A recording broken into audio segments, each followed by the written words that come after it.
Heroine iron leg. ఆ రోజుల్లో తన్ని తమిళ్లో కూడా ఐరన్ లెగ్ అనేవారు, తెలుగులో కూడా ఐరన్ లెగ్ అనేవారు. బాలకృష్ణ గారు బాగా ఎంకరేజ్ చేసి ఆమెకు చాలా సినిమాల్లో యాక్టింగ్ చేయించారు. ఒక భైరవ దీపం కావచ్చు, ఒక బొబ్బుల సింహం కావచ్చు, ఒక పెద్ద అన్నయ్య కావచ్చు, ఒక సినిమాకి మించి ఒక సినిమా హిట్ అయ్యింది. ఆమె చిరంజీవితో సినిమాలు తీసిన అట్టర్ బ్లాపే, వెంకటేష్తో తీసిన అట్టర్ బ్లాపే, నాగార్జున తీసిన అట్టర్ బ్లాపే. కమలాసన్ లాంటి వ్యక్తి అయితే ఆమెను పెట్టుకోవాలని ఓపెన్ గానే చెప్పేశారు. ఇప్పుడు వెంకటేష్ సినిమా ఏంటది, రాజా. అది తమిళ్లో ఆ మహానుభావురాలే, తెలుగులో ఆ మొద్దు ఆ ముంటే నేను చేయను అన్నాడు వెంకటేష్.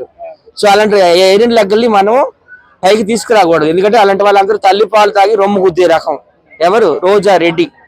ఆమెకి రాజకీయ భిక్ష పెట్టింది తెలుగుదేశం పార్టీయే, సినిమా ఇండస్ట్రీలోకి తీసుకొచ్చింది కూడా తెలుగుదేశం పార్టీయే. మీ అందరికీ చిత్తూరు ఎంపీ శివప్రసాద్ గారు, ఆయన కూడా ఒక ఆర్టిస్టే. ఆయనే ఆమెకు సినిమాల్లో తీసుకొచ్చారు. బాలకృష్ణ గారు, చంద్రబాబు నాయుడు గారు ఆమెకు రాజకీయాల్లోకి తీసుకొచ్చారు.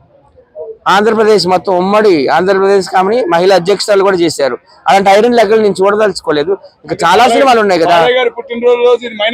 బాలకృష్ణ గారు విజయశాంతి కాంబినేషన్ అంటే అది వరల్డ్ ఫేమస్, మీ అందరూ తెలుసు. ఒక మువ్వ గోపాలుడు కావచ్చు, ఒక ముద్దులు మావయ్య కావచ్చు, ఒక ముద్దులు మేనల్లుడు కావచ్చు, ఒక లారీ డ్రైవర్ కావచ్చు, ఇలా చెప్పుకుంటూ పోతే ఎన్నో సినిమాలు ఉన్నాయి. వాళ్ళిద్దరు డజన్ల కొలది ఉన్నాయి.